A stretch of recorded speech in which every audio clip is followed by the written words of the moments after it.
할렐루야. 수요 저녁임에 나오신 여러분들에게 하나님의 크신 은혜와 또 복이 임하기를 간절히 축원합니다.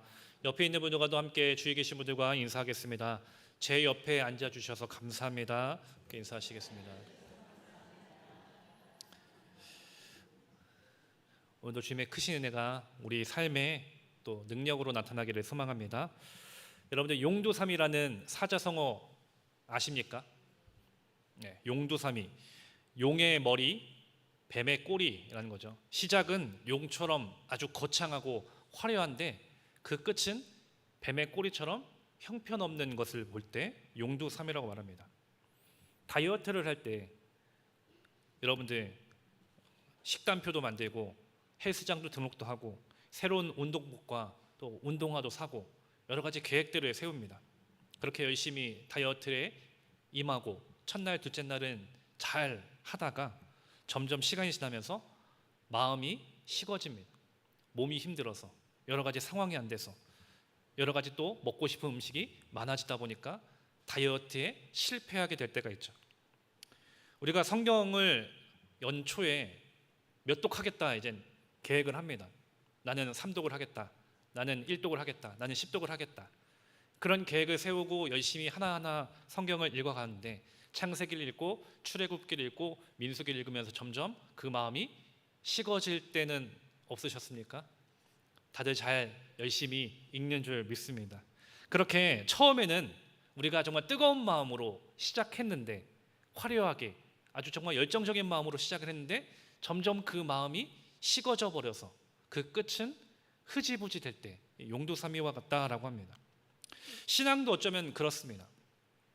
시작은 정말 뜨겁게 누구보다 주님을 사랑하는 마음을 가지고 열정적으로 시작했는데 시간이 지날수록 점점 방황하게 되고 또 길을 잃어버릴 때가 있습니다. 오늘 본문 속의 사울이 바로 그 대표적인 인물 중에 한 명입니다. 겸손하게 사울이 처음 이스라엘의 왕으로 세워졌습니다. 그런데 그의 마지막은 어떻습니까? 비참하고 정말로 그 인생에 정말 말로 표현할 수 없을 정도로 안타까운 삶이었습니다. 왜 그가 마지막의 모습이 왕으로서 화려하게 시작했던 그의 인생이 이렇게 비참한 인생이 되었을까? 그 끝이 비참하게 된 이유가 무엇일까? 그의 인생이 용두사미로 끝나게 된 이유가 무엇일까? 오늘 말씀을 통해서 함께 나누기 원합니다. 첫 번째로 하나님을 경외하지 않으면 비참한 인생이 됩니다. 오늘 본문 이제 사무엘상 31장, 사무엘상 마지막 장인데 이제 사울의 마지막 장면들을 이제 보여줍니다. 블레셋과의 전쟁이 벌어졌고 이제 전쟁의 전세가 급격하게 기울어지기 시작합니다. 그렇게 그의 아들들은 모두 다 죽게 되었고 사울 역시 활 쏘는 자에게 활을 맞아서 심하게 중상을 입게 됩니다. 더 이상 어쩌면 피할 길이 없고 살 소망이 없다라고 사울은 느낀 것 같습니다. 그렇게 해서 사울은 옆에 있는 무기를 든 부하에게 이렇게 말합니다. 4절 상반절에 보니까 그가 무기를 든 자에게 이르되 내 칼을 빼어 그것으로 나를 찌르라. 할례 받지 않은 자들이 와서 나를 찌르고 모욕할까 두려워하노라 라고 했습니다. 이 사울이 이제 살 수 있는 소망이 없어지니까 부하에게 자신을 죽이라 라고 합니다. 근데 그렇게 한 이유가 무엇입니까? 블레셋 군인들에게 붙잡혀 가면은 고문과 또 모욕을 당할 것이 모욕을 당할 것이 두려웠기 때문에 그렇게 자신을 죽이라라고 말하는 것이죠. 당시 고대 전쟁에서 보면은 적군의 장수나 왕이 사로잡히게 되면은 단순하게 그냥 죽이는 것으로 끝나지 않습니다. 심한 고문을 가하고 또 온갖 모욕과 조롱을 합니다. 그렇게 온 동네, 온 나라에 정말 이 모욕감을 주고 조롱하고 그렇게 공개 처형을 합니다. 왜 그렇게 하냐면은 승리한 군대가 이 포로들, 특히 장수나 왕을 포로로 삼아서 전리품처럼 자랑을 하는 것입니다. 우리가 이런 왕을 잡았다, 이런 장군을 잡았다. 더 이상 너희들 우리에게 덤비지 말아라. 자신들의 우세함을 드러내려고 심리전을 하는 것이죠. 우리가 잘 알고 있는 삼손이 그런 모습이었죠. 사사기 16장 21절 이하에 보면은 삼손이 블레셋 사람들에게 붙잡혀 갔을 때 이 삼손의 두 눈이 다 뽑혔습니다. 또 노사슬로 결박하고 옥에 가두었습니다. 또 블레셋의 큰 신전에서 잔치를 벌이면서 이 삼손을 불러내어서 조롱하며 놀림거리로 삼았습니다. 온갖 조롱과 비난과 또 모욕을 당해야 했던 것이죠. 사울이 두려워했던 것도 바로 그런 것입니다. 바로 이런 모욕과 수치를 당하기 싫어서, 두려워서, 그래서 스스로 목숨을 끊었던 것입니다. 이처럼 사울은 자신이 겪게 될 이 모욕과 수치가 너무나도 두려웠습니다. 잠언 29장 25절에서 이렇게 말씀합니다. 사람을 두려워하면 올무에 걸리게 되거니와 여호와를 의지하는 자는 안전하리라. 사울의 이 말씀의 경고 그대로 살았던 것이죠. 사람들의 시선과 모욕이 너무나도 두려웠습니다. 근데 그렇게 사람의 시선과 모욕이 두려웠던 만큼 그가 잊었던 것이 있습니다. 바로 하나님을 두려워하는 마음, 하나님을 경외하는 마음이 없었던 것입니다. 하나님을 경외하지 않으니까 그 결과 그가 올무에 걸렸고 믿음을 잃은 채 비참한 죽음을 맞이하게 된 것입니다. 예수님도 마태복음 10장 28절에서 이렇게 말씀합니다. 몸은 죽여도 영혼은 능히 죽이지 못하는 자들을 두려워하지 말고 오직 몸과 영혼을 능히 지옥에 멸하실 수 있는 이를 두려워하라. 예수님께서 우리에게 두려워해야 할 분이 누군지, 대상이 누군지를 분명하게 가르쳐주고 계신 것이죠. 몸은 죽일 수 있지만 영혼은 죽일 수 없는 저 사람들을 두려워하는 것이 아니라 우리를 심판하시는 분, 누구? 하나님을 두려워하라는 것입니다. 우리의 미래와 우리의 생명과 우리의 영혼까지 책임지시는 그 하나님만을 두려워하라는 것입니다. 그래서 하나님을 경외하는 삶, 하나님 앞에 엎드리는 삶, 하나님을 따르는 삶을 살아가라고 예수님이 우리에게 가르쳐 주신 것입니다. 근데 이 사울은 그 하나님보다 저 블레셋 사람들이 더 두려웠습니다. 그들에게 당할 모욕과 조롱이 너무나도 두려웠습니다. 그 두려움이 그의 삶을 결국 무너뜨리고 말한 것입니다. 역대상 10장 13절부터 14절에서 사울의 죽음을 이렇게 평가합니다. 사울이 죽은 것은 여호와께 범죄하였기 때문이라. 그가 여호와의 말씀을 지키지 아니하고 또 신접한 자에게 가르치기를 청하고 여호와께 묻지 아니하였으므로 여호와께서 그를 죽이시고 그 나라를 이새의 아들 다윗에게 넘겨 주셨더라라고 했습니다. 성경이 이 사울의 죽음을 단순히 전쟁의 패배 때문이 아니라 바로 여호와께 범죄했기 때문이다라고 말씀합니다. 하나님의 말씀을 지키지 않았기 때문에, 하나님 앞에 범죄했기 때문에 그가 죽은 것이다라는 겁니다. 이것이 바로 사울의 그 비극의 뿌리였던 것입니다. 이처럼 하나님을 경외하지 않는 삶, 하나님을 두려워하지 않는 인생은 비극한, 비참한 인생을 살 수밖에 없다는 것을 여러분들 기억하시기를 바랍니다. 하나님을 경외하는 인생을 사시기를 바랍니다. 성경 속에 또 다른 장면들이 있습니다. 민수기 13장과 14장에 보면은 가나안 땅을 정탐했던 12명의 정탐꾼이 있습니다. 이들 중 10명의 정탐꾼은 하나님께서 그 땅을 너희에게 주겠다라고 약속의 말씀을 주셨는데 그 말씀을 들었음에도 불구하고 그들이 봤던 거인과 같은 가나안 사람들을 보면서 두려운 마음이 생겼습니다. 그러면서 자신들은 메뚜기와 같다 여기면서 하나님께서 이미 주셨다라고 약속하신 그 약속의 말씀을 잊어버렸습니다. 그 결과 그들은 약속의 땅을 코앞에 두고 그 땅을 들어가지 못하고 광야에서 헤매다가 죽고 맙니다. 결국 사울도 그렇고 이 정탐꾼들도 그렇고 계속 잘못된 것들을 반복했던 것입니다. 하나님을 경외하지 않고 하나님의 말씀을 따르지 않고 하나님의 말씀을 의지하지 않고 저 세상의 두려움만을 바라보게 되니 결국 비참한 결말을 맞이한 것입니다. 사랑하는 우리 신갈교회 성도 여러분, 오늘 나는 어떻습니까? 오늘 여러분들은 어떻습니까? 혹시 하나님보다 더 크게 두려워하는 것들이 있지는 않습니까? 하나님보다 어쩌면 더 의지하는 것들이 있지는 않습니까? 그것이 재정의 어려움 때문에 오는 두려움일 수도 있습니다. 건강의 문제 때문에 오는 두려움일 수도 있습니다. 사람들과의 관계 속에 오는 두려움이 있을 수도 있습니다. 또는 실패에 대한 두려움, 나의 평판과 명예에 대한 두려움이 있을 수도 있습니다. 근데 그 두려움이 하나님을 경외하는 것보다 더 앞서고 있지는 않습니까? 더 크진 않습니까? 오스왈드 챔버스는 그의 저서 주님은 나의 최고봉이란 책에서 이렇게 말합니다. 하나님을 두려워하는 자는 다른 모든 두려움에서 자유로워진다. 하나님을 두려워하는 자는 다른 모든 두려움에서 자유로워진다. 그렇습니다. 하나님을 경외하는 마음에는, 하나님을 두려워하는 마음이 있다면은 아무리 내 삶에 어떤 어려움이 있고 고통이 있고 두려움이 있을지라도 하나님이 더 크시기에 그 문제 속에서도 하나님을 바라보며 믿음으로 살아갈 수 있는 것입니다. 사람의 시선에 대한 두려움, 미래에 대한 두려움, 내 삶의 환경에 대한 두려움이 큰 게 아니라 그 모든 것보다 더 크신 하나님을 바라보는 우리 모두가 되기를 간절히 소망합니다. 그 하나님을 경외하는 우리가 되기를 소망합니다. 우리가 진정으로 두려워하고 경외해야 할 분은 바로 하나님 한 분이십니다.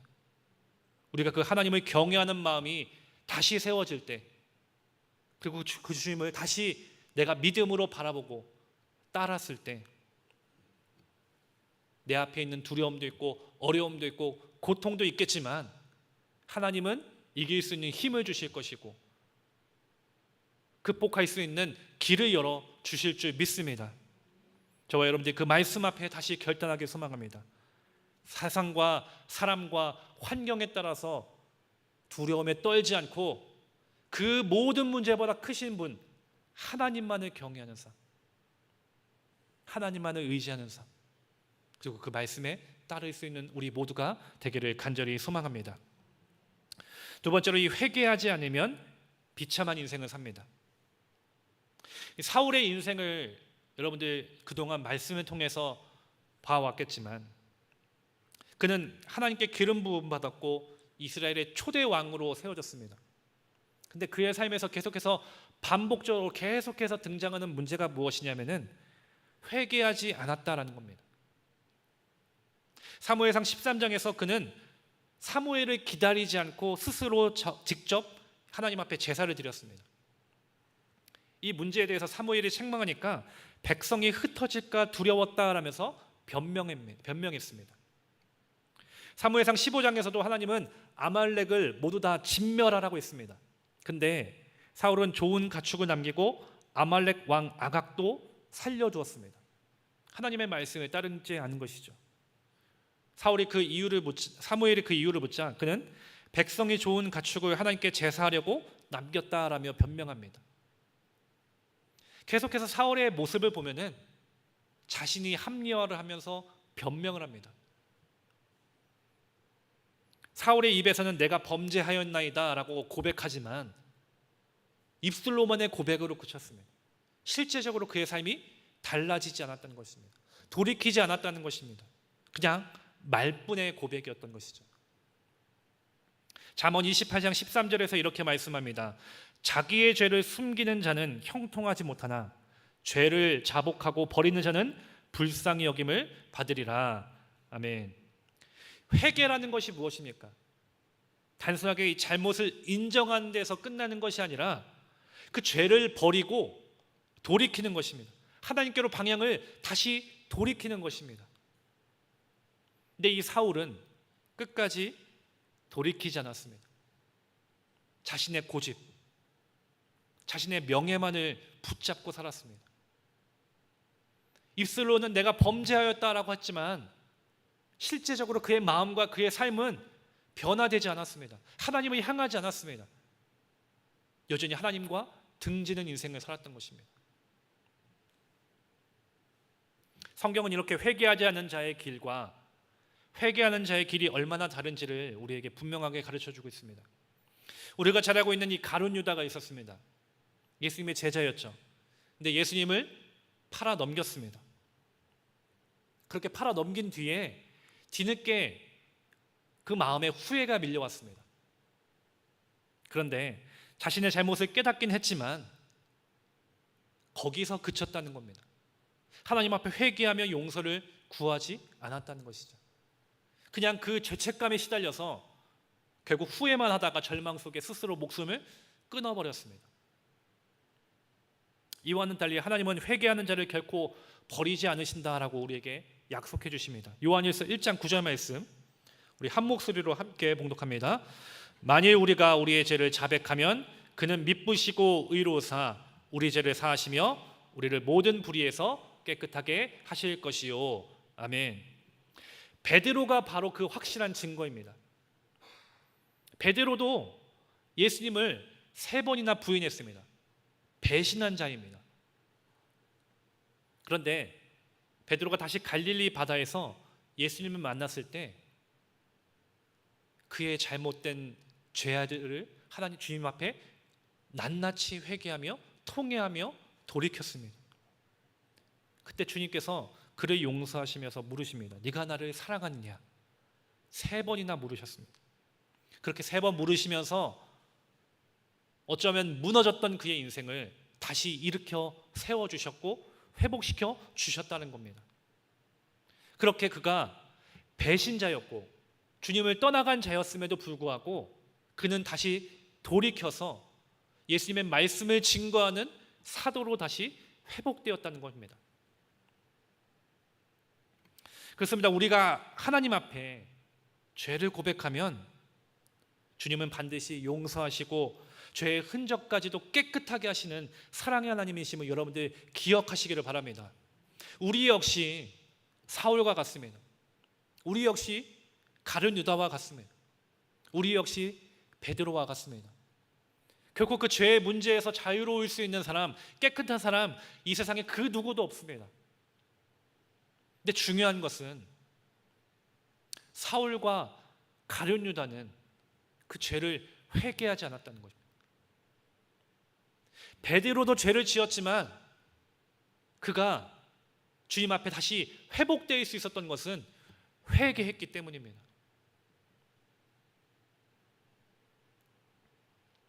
시편 51편 17절에서 다윗이 이렇게 고백합니다. 하나님께서 구하시는 제사는 상한 심령이라 하나님이여 상하고 통회하는 마음을 주께서 멸시하지 아니하시리이다. 아멘. 여러분들 지금은 우리의 모습을 다시 말씀 앞에서 돌이키기를 소망합니다. 우리 역시 너무나도 더러운 죄인입니다. 용서받을 수 없는 죄인입니다. 저 역시도 저 스스로 돌아봤을 때 정말 말할 수 없을 정도로 제 스스로 너무나도 더러운 죄임을 다시 생각하게 됩니다. 누군가에게 말 못할 정말 숨겨진 죄악들도 너무나도 많습니다. 근데 우리가 그 상하고 통회하는 마음으로 주님 앞에 솔직하게 구하고 회개했을 때 우리의 모습은 너무 추하지만 하나님은 그 마음을, 그 모습을 결코 외면하지 않으신다는 것을 여러분들 기억하시기를 바랍니다. 어쩌면 우리는 너무 부끄럽습니다. 그래서 계속해서 숨기려고 합니다. 드러내지 않으려고 합니다. 계속 그 죄를 내 마음 가운데 깊이 숨기려고 합니다. 근데 회복되는 것은 숨기는 것에서 있는 게 아니라 드러내는 것에서 있습니다. 고백하는 것에서 있습니다. 그렇게 고백했을 때, 드러냈을 때 내 모습이 너무 부끄럽고 추하고 더럽지만 그 모습 그대로 주님은 우리를 받아주시고 회복시켜 주시고 새롭게 하시고 용서해 주심을 여러분들 기억하시기를 바랍니다. 사랑하는 우리 신갈교회 성도 여러분, 오늘 말씀을 보면은 사울의 그 마지막의 모습이 얼마나 비참했는지를 다시 우리에게 알려줍니다. 처음에는 이스라엘의 왕으로 시작했습니다. 누구보다 겸손하게 시작했습니다. 그 역시도 하나님 앞에 엎드렸고 하나님의 영이 충만했던 적이 있었습니다. 그랬던 사울이 점점 하나님을 떠나갔습니다. 하나님과 멀어졌습니다. 그리고 하나님과 상관없는 인생이 되었습니다. 그렇게 그의 마지막은 너무나도 비참한 인생이었습니다. 오늘 우리는 어떻습니까? 우리는 어떻게 살아가야겠습니까? 우리 안에도 이런 사울의 모습이 있지 않습니까? 하나님보다 내 생각을 앞세우고 하나님 앞에 엎드려 말씀을 구하고 그 뜻대로 살아가야 함에도 불구하고 그렇게 살아가지 못했던 우리의 모습이 얼마나 많이 있습니까? 어쩌면 우리 역시도 사울과 같이 비참한 인생을 사는 것이, 그렇게 살 수밖에 없는 것이 당연한 인생입니다. 근데 중요한 것은요, 우리가 그렇게 비참하게 인생을 마칠 수밖에 없는데 이런 우리에게 하나님이 소망을 주셨다는 겁니다. 바로 예수 그리스도이십니다. 주님이 우리를 그 죄와 사망에서 그냥 내버려 두시지 않으시고 비참한 인생으로 끝나게 두시지 않으시고 우리를 다시 주님의 자녀로, 주님의 백성으로 생명의 길로 나아가도록 우리를 위해 대신 십자가에 달려 죽으셨다는 것입니다. 우리가 마땅히 받아야 할 그 심판을 대신해서 짊어지셨다는 겁니다. 그렇게 우리를 위해 죽으심으로 우리가 비참한 인생으로 끝나지 않고 하나님의 백성으로 영광스러운 삶으로 살아갈 수 있도록 은혜를 주셨음을 여러분들 믿으시고 또 기억하시기를 바랍니다. 그렇게 성경은 예수님의 은혜가 얼마나 풍성한지를 우리에게 분명하게 선포합니다. 에베소서 1장 7절에서 이렇게 말씀합니다. 우리가 그리스도 안에서 그의 은혜의 풍성함을 따라 그의 피로 말미암아 속량 곧 죄사함을 받았느니라. 아멘. 이것이 복음이고 우리를 향한 놀라운 소망과 사랑임을 여러분들 기억하시길 바랍니다. 우리의 죄가 너무나도 크고 더럽고 추하지만 그리스도의 보혈의 피, 보혈의 공로가 더 크고 더 능력이 있음을 여러분들 믿으시길 바랍니다. 그 피가 우리를 죄 씻었고 용서해 주셨고 우리를 새롭게 해주셨음을 여러분들 믿으시기를 바랍니다. 그러므로 우리 사울과 같은 비참한 인생으로 끝나지 않기를 소망합니다. 거기에 비참한 인생을 살아간다 할지라도 우리에게 소망 주셔서 영원한 주님의 백성의 삶으로 우리를 인도하실 그 주님을 바라보며 주님만을 경외하며 주님 앞에 엎드리기를 소망합니다. 그리고 낱낱이 우리의 죄를 자백하고 회개하시기를 바랍니다. 주님은 용서해 주십니다. 새롭게 해주십니다. 다시 회복시켜 주십니다. 다시 일으켜 세워 주십니다. 그 주님 앞에 나아가기를 원합니다. 그 주님의 은혜로 말미암아 사울과 같은 비참한 인생으로 끝나지 않고 주님과 동행하며 승리의 길을 걸어갈 수 있는 영광스러운 삶을 사는 우리 모두가 되기를 간절히 축원합니다. 기도하시겠습니다. 선교원금 유경일 권사님, 11조원금 유경일 권사님 드리셨습니다. 은혜로우신 하나님 아버지, 사울의 비참한 마지막을 통해서 하나님을 두려워하지 않고 회개하지 않는 삶이 얼마나 비참한 인생인지를 깨닫게 하심에 감사합니다. 주님, 오늘 말씀을 통해서 우리의 죄를 다시 돌이키며 주님 앞에 고백하며 회개하며 나아갑니다. 어쩌면 우리 역시 사울처럼 비참한 인생은 그렇게 살 수밖에 없는 존재였음에도 불구하고 우리를 위해 십자가 지시고 보혈의 피로 우리를 씻어주심에 너무나도 감사합니다. 주님, 다시 주님 앞에 나아갑니다. 우리를 세워주시고 우리를 회복시켜주시고 다시 우리를 일으켜 세워주셔서 비참한 인생으로 끝나지 않고 생명의 길로 영광스러운 승리의 길로 나아갈 수 있는 우리 모두가 될 수 있도록 주님 인도하여 주시옵소서. 주님 앞에 드린 귀한 손길이 있습니다. 선교원과 11조원금을 주님 기뻐 받아주시고 하나님의 나라와 확장을 위해서 아름답게 쓰여지는 귀한 예물 되게 하여 주시옵시고 언제나 주님 앞에 감사하며 나의 것을 아낌없이 내어놓을 수 있는 복된 인생 될 수 있도록 주여 은혜 허락해 주시옵소서. 모든 것에 감사합니다. 사랑 많으신 예수님의 이름으로 기도드립니다.